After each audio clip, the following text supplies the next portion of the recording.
my fellow Americans, we have to show not just that we're back, but we're back to stay. And that we aren't going to go it alone. We're going to do it by leading with our allies. America sure is back, right back to the lead from behind policies of the Obama years, right back to high gas prices, border crisis brought on by executive orders and liberal pandering. In his new article on Newsmax.com, columnist and presidential historian Doug Wead asks if Joe Biden is America's worst president. It's a big statement. Doug joins us now to talk about it. It's good to see you, sir. Hey, good to see you. I loved your opening. I had all my family come in and watch it. That was tight and that was good. I appreciate it. I do appreciate that. Yeah, COVID is it's still a talker, of course. I want to talk about this, though. I mean, I think a lot of Democrats are in love with Biden. He's got this approval rating that's around 55%. Ostensibly, you'd think he was doing a great job. In your article, though, you mentioned Biden has repeatedly mentioned he will be leading with our allies. But how can you lead with our allies when you're more concerned about people firing rockets into Israel than the safety of the Israelis themselves?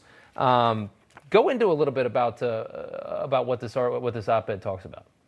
Yeah, well, it doesn't give me any pleasure in saying this or writing this. I don't want to. Yeah. I want the Bidens to be successful, but he comes into power, immediately has Kerry share with the Iranians secret intel from our ally, Israel, giving it to our mortal enemy, Iran. He releases billions of dollars in sanctions that were on Iran, who sponsors terrorism all over the world. And then to sweeten the pie, rushes them $135 million. And bingo, rockets are raining down on the Israeli people, citizens, innocent citizens in the United States who are Jewish are being attacked on the streets of New York and Los Angeles and Chicago.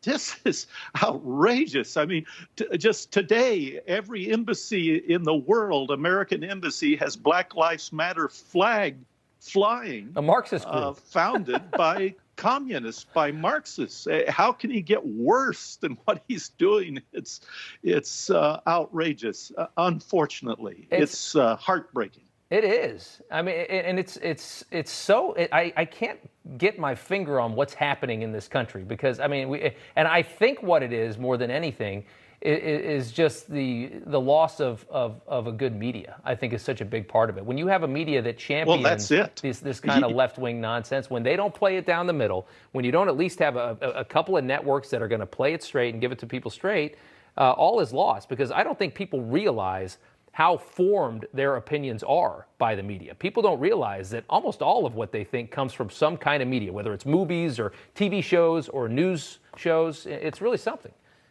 Yeah, that's right. That's exactly right. And we don't know what we don't know. That was a lesson learned from behind the Iron Curtain. Alexander Solzhenitsyn once said that when the truth is replaced by silence, that silence is a lie. That could explain the Biden story of the Biden son. None of that and real reported. Quick. And just because we're getting a little tight on time here, there have been comparisons made between Biden and former President Jimmy Carter. I wanted to get your thoughts on that. That popped up a couple weeks ago. Well, yes, and Biden, he has all these misstatements because of his cognitive problems. One of them just recently was if you make $400,000 or less, you will pay no taxes, he said. That's not what he meant. I love it.